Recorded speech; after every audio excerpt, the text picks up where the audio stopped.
تو آقا کریم علیہ السلام نے فرمایا یہ شوق گھر جا کے پورا کر لینا، لیکن بچوں کے سامنے، جن بچوں کو تم نہیں جانتے ہو، اپنے بیٹے کو بیٹا کہہ کے بھی نہیں پکارنا۔ یہ شریعت اسلامیہ کا مزاج ہے۔ بیوہ کے سامنے اپنی بیوی سے پیار نہ کرو، غریب کے سامنے اپنی دولت کی نمائش نہ کرو۔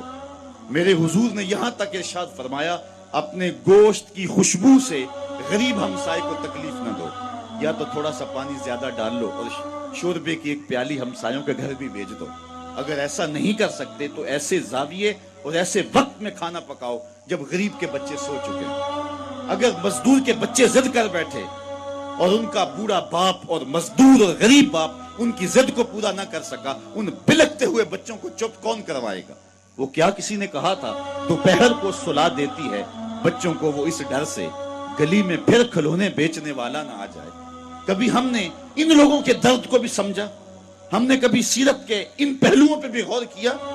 آج ہم اپنی بیٹی کی شادی کرتے ہیں تو اس کا جہیز چارپائیوں پہ بچھا دیتے ہیں، اور ہمارے دیہاتوں میں رواج ہے کہ خاتون کو کہتے ہیں کہ جاؤ پورے محلے میں، پوری بستی میں جا کے ڈھنڈورا دے دو کہ بیٹی کا جہیز دیکھ دو۔ یار دیا تو اپنی بیٹی کو ہے اور تحفہ دے رہے ہیں، لوگوں کیوں دکھلا رہے ہیں؟ صرف داد وصول کرنے کے لیے۔ ملک صاحب نے، خان صاحب نے، چودھری صاحب نے حد کر دی، کمال کر دی، بڑا دیا، اپنی بیٹی کا گھر بھر دیا۔ یار تم نے تو داد وصول کر لی۔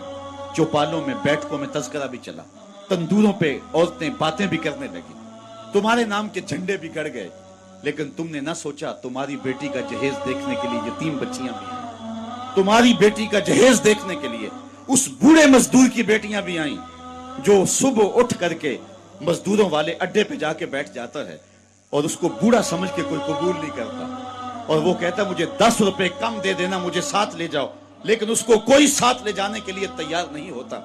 جب دھوپ خوب چمک پڑتی ہے اور اسے مایوسی ہوتی ہے کہ اب کوئی لینے نہیں آئے گا، تو وہ ڈبہ لٹکا کر کے روٹی والا گھر جب واپس پلٹتا ہے تو کوئی جانتا ہے اس کے قدم کتنے بوجھل ہوتے ہیں؟ آج وہ اپنی بیوی کو گھر سے نکلتے کہہ کے آیا تھا کہ جو رقم ملے گی اس کا آٹا لے کر کے آؤں گا، اس کا گھی لے کر کے آؤں گا۔